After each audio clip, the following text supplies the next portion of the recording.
নমস্কাৰ বহুজনে আমাক প্ৰশ্ন কৰে যে আমাৰ শিশুটিয়ে কেনেকৈ ইংৰাজী ক'ব আৰু লিখিব পাৰিব একেবাৰে সহজ মই এটা কাহিনী কম সেই কাহিনীটো আপোনালোকে আপোনালোকৰ শিশুটিক শুনাব এটা প্ৰথম কথা হ'ল হিন্দী হোক বা ইংৰাজী হোক যিকোনো এটা ভাষা শুদ্ধকৈ ক'বলৈ আৰু লিখিবলৈ হলে প্ৰেক্টিস কৰিবই লাগিব কাৰণ আমি জানো practice max a man perfect গতিকে আহক আমি কাহিনীটোৰ মাজলৈ যাওঁ এই কাহিনীটো হৈছে ফ্ৰান্সৰ আপোনালোকে সকলোৱে ফৰাচী লিখক গি ডি মোপাছাৰ নাম শুনিছে গি ডি মোপাছা যেতিয়া সৰু আছিলে মানে তেওঁৰ 10-12 বছৰমান বয়স হৈছিলে তেতিয়া গি ডি মোপাছাই নিজৰ আইতাকক কৈছিল যে আইতা মই এজন বিখ্যাত লিখক হ'বলৈ বিচাৰো গতিকে তুমি এই ক্ষেত্ৰত কিবা এটা ব্যৱস্থা গ্ৰহণ কৰা তেতিয়া গি ডি মোপাছাক আইতাকে আন এজন বিখ্যাত ৰাইটাৰ তেখেতৰ নাম হৈছে গুস্তাভ ফ্লবাৰ সেই গুস্তাভ ফ্লবাৰ কাষলৈ লৈ গ'ল আৰু নিকলে গৈ এইটো মোৰ নাতিটোৱে আপোনাৰ দৰে এজন বিখ্যাত লিখক হ'বলৈ বিচাৰিছে গতিকে আপুনি এটা উপায় দিয়ক তেতিয়া গুস্তাভ ফ্লবাৰ লিখাত ব্যস্ত হৈ আছিল তেওঁ শিশুটিৰ মুখলৈও নাচালে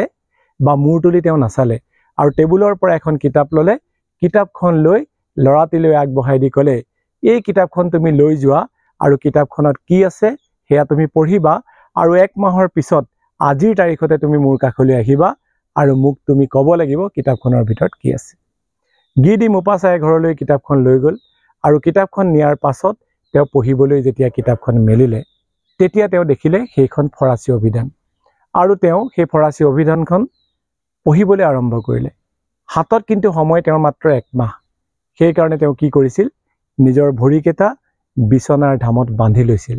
ৰাতি যাতে টোপনি গলে তেওঁ লগালগ হাৰ পাই যায় তেনেদৰে কষ্ট কৰি কৰি এক মাহ অকণমান সময়ৰ কাৰণে তেওঁ টোপনি যোৱা নাছিল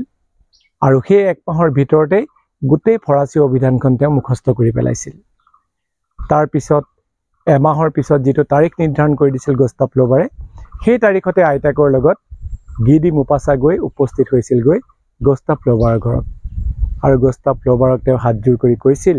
যে স্যাৰ আপুনি মোক পঢ়িবলৈ দিয়া কিতাপখন মই সম্পূৰ্ণৰূপে পঢ়ি আহিছো গতিকে আপুনি কিতাপখনৰ বিষয়ে মোক সুধিব পাৰে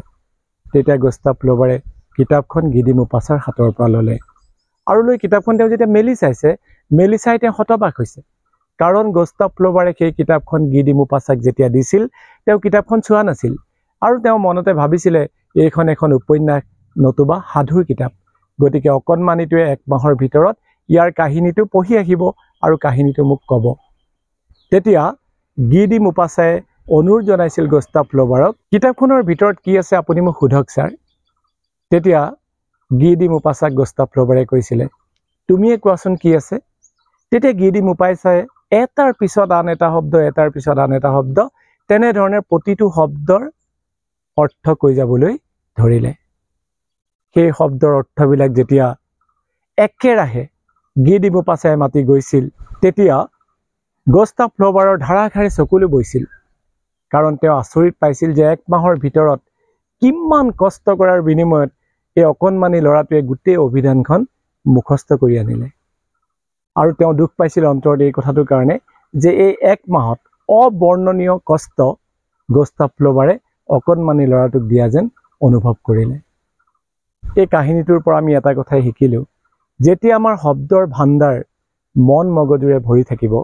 তেতিয়া কিন্তু যিকোনো এটা ভাষা ক'বলৈ বা লিখিবলৈ একেবাৰে সহজ গতিকে গি ডি মোপাছাৰ এই কাহিনীটোৰ দ্বাৰা এটা কথাই শিশুসকলক অৱগত কৰিবলৈ বিচাৰিছো যিমান পাৰে তেওঁলোকে ইংৰাজী অভিধানখন পঢ়ক যিমান পাৰে শব্দ তেওঁলোকে আয়ত্ত কৰক আৰু শব্দ যেতিয়া তেওঁলোকৰ মন মগজুত পৰিপূৰ্ণ হৈ থাকিব তেতিয়া কেৱল ইংৰাজী বুলিয়ে নহয় যিকোনো এটা ভাষা তেওঁলোকে শুদ্ধকৈ লিখিব আৰু ক'ব পাৰিব গতিকে ইংৰাজী ভাষা শুদ্ধকৈ ক'ব আৰু লিখিব পাৰিবৰ কাৰণে বা নিজৰ মনোভাৱ প্ৰকাশ কৰিবৰ কাৰণে ইংৰাজী ব্যাকৰণৰ উপৰিও কিন্তু শব্দৰ জ্ঞান লাগিব গতিকে আমাৰ অভিভাৱকসকলৰ প্ৰতি অনুৰোধ তেওঁলোকৰ হাতত এখন অভিধান তুলি দিয়ক আৰু প্ৰতিদিনে খুব কমেও 10-15টা শব্দ আয়ত্ত কৰিবলৈ কওক যদি আমাৰ ভিডিঅ'টো ভাল লাগিলে শ্বেয়াৰ কৰিব আৰু আমাৰ এই ইউটিউব চেনেলটো আপোনালোকে সাবস্ক্ৰাইব কৰিব